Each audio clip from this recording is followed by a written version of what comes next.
تو دوستوں، ہم مسلمان کچھ بھی برداشت کر سکتے ہیں، لیکن اپنے آقا کریم حضرت محمد صلی اللہ تعالی علیہ وسلم کی شان میں بالکل بھی گستاخی برداشت نہیں کر سکتے۔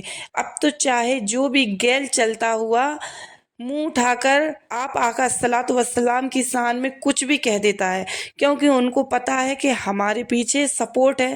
سپورٹ آپ سمجھ رہے ہو کون سا سپورٹ؟ کیونکہ ان کے پیچھے سپورٹ ہے، چاہے جو کہہ دیں۔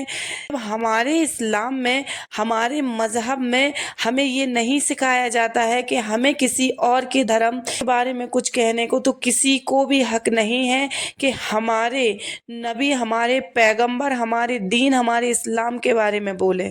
آپ سوشل میڈیا پر دیکھ ہی رہے ہوں گے کہ کس طرح سے مسلمان اتر رہے ہیں، صرف اتنے کے لیے کہ یہ جو بیان کہا گیا ہے، یہ جو نبی کی شان میں گستاخی کی گئی ہے، اس کو روکیں اور ایسا کہنے والوں کو گرفتار کریں۔ یہ تو ہو نہیں رہا، بلکہ الٹا ہی مسلمانوں کو ہی اپنے سکنجے میں کسا جا رہا ہے، بلکہ ان کو ہی مارا جا رہا ہے، بھگایا جا رہا ہے۔ سمویدھان بھی تو کچھ ہے، سمویدھان کے دائرے میں رہ کر کام کیا جائے۔ اور جب ہم کسی کے مذہب کو برا نہیں کہتے ہیں، تو کسی کو بھی ہمارے مذہب کے بارے میں کچھ بھی کہنے کا ادھیکار نہیں ہے۔ اور خاص کر ہم سب کی برائی سن سکتے ہیں، ہم اپنے بارے میں بھی کچھ بھی سن سکتے ہیں، پر اپنے آقا صلوات و سلام کے بارے میں ایک شبد بھی نہیں سن سکتے۔ جو شخص بھی کسی کے مذہب کے بارے میں برا کہے، یا چاہے وہ مسلمان ہو چاہے وہ ہندو ہو، اسے ترنت ہی گرفتار کر لیا جائے۔ تو آئندہ سے دوسرے کسی کے لیے بولنے سے پہلے اس کو سوچنا پڑے گا کہ مجھے اس طرح کا بیان نہیں دینا چاہیے، مجھے کسی کے مذہب کو، کسی کے پیغمبر کو برا نہیں کہنا چاہیے۔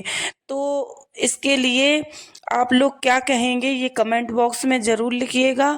اور سچ بتاؤں تو میرا بہت ہی دل دکھتا ہے جب ہمارے پیغمبر، ہمارے دل کے سکون، ہمارے آقا صلوات و سلام کے بارے میں کوئی بھی کچھ کہتا ہے۔ اور میری سبھی مسلمانوں سے گزارش ہے کہ آپ سب قانون کو ہاتھ میں نہ لیں اور قانون کے دائرے میں رہ کر کام کریں، اور یقین مانیں کہ اللہ رب العزت ہر ایک ایسے بندے کو سزا ضرور دے گا جس کے دل میں آقا کریم کی محبت نہ ہوگی۔ تو آپ بے فکر رہیں اس چیز سے کہ اس کو سزا نہیں ملے گی، اس کو سزا ضرور ملے گی۔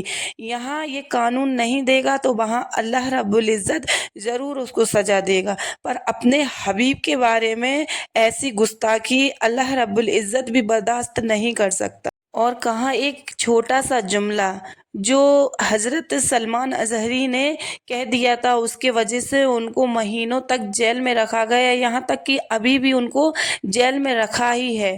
اور یہاں اتنا ہمارے پیغمبروں کے بارے میں، ہمارے نبی کے بارے میں کچھ بھی کوئی بھی کہہ کے نکل جاتا ہے، اور ان کے خلاف کوئی بھی FIR نہیں ہوتی ہے، نہ ان کے خلاف کوئی بھی مقدمہ ہوتا ہے، نہ ان کو سزا دی جاتی ہے۔ تو یہ کیسا انصاف ہے؟ یہ کیسا انصاف